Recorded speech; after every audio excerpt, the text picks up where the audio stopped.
20 years ago, none of these had names. Not because the fears didn't exist, but because the situations that trigger them hadn't been invented yet. Today, we're breaking down 6 phobias that are almost entirely a product of modern life.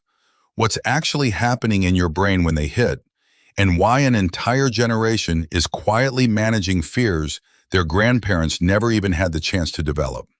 Let's start with the one most people have felt without knowing it had a name.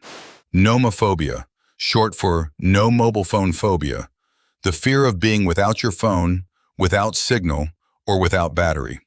Your palms sweat, your chest tightens, you pat your pockets 3 times in a row, even though you already checked. Here's what's actually happening. Your phone has quietly become your brain's external memory, your social lifeline, and your emergency plan all in one object.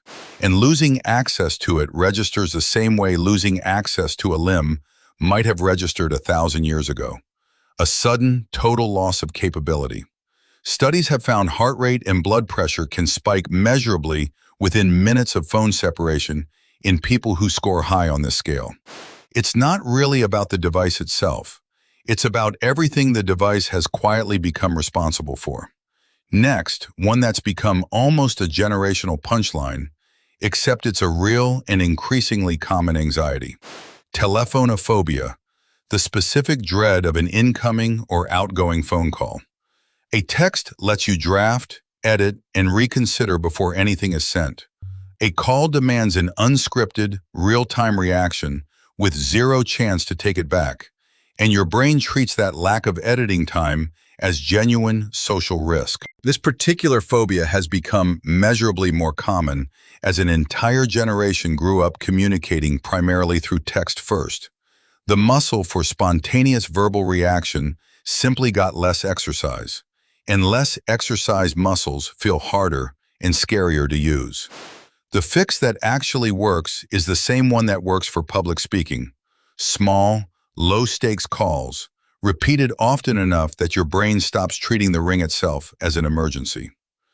Number 3 has been a slang term for over a decade, but the underlying mechanism is a genuine, measurable anxiety pattern. FOMO, the fear of missing out.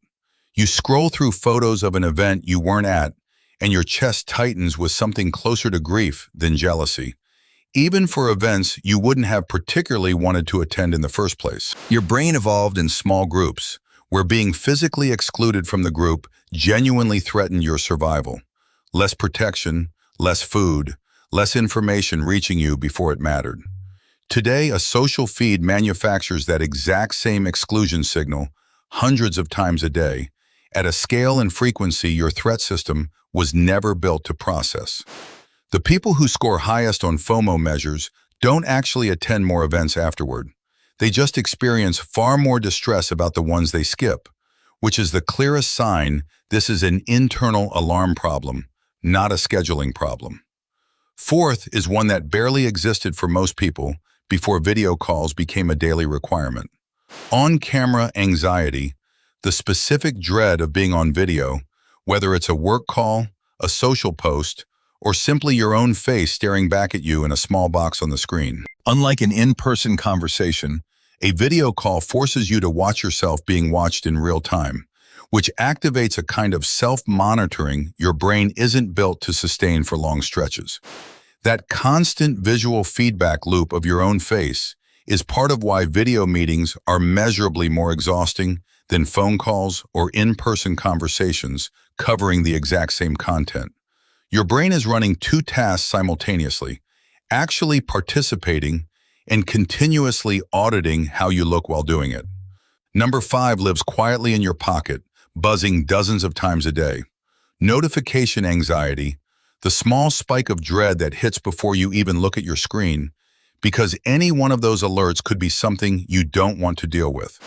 Your brain can't tell the difference between an urgent message and a promotional one until you actually check, so it treats every single notification as a small, unresolved threat until it's been opened and dismissed. Multiply that by dozens of times a day, and you get a nervous system running a low, constant hum of alert it never fully gets to switch off.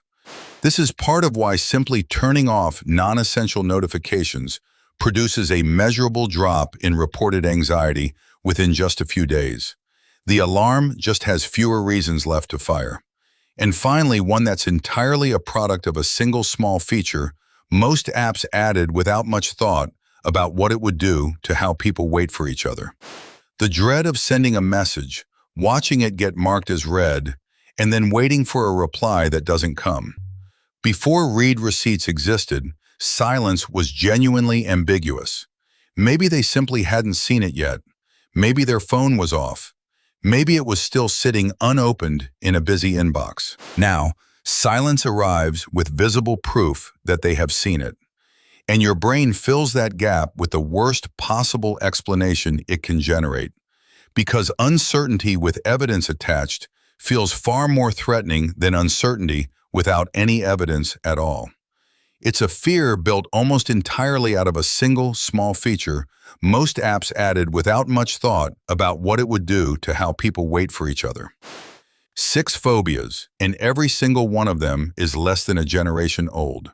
Built not out of ancient survival instinct, but out of the specific tools we've handed our very old brains to manage. Which one hit closest to home? Tell us in the comments. And if you've caught yourself doing one of these today, you're definitely not the only one.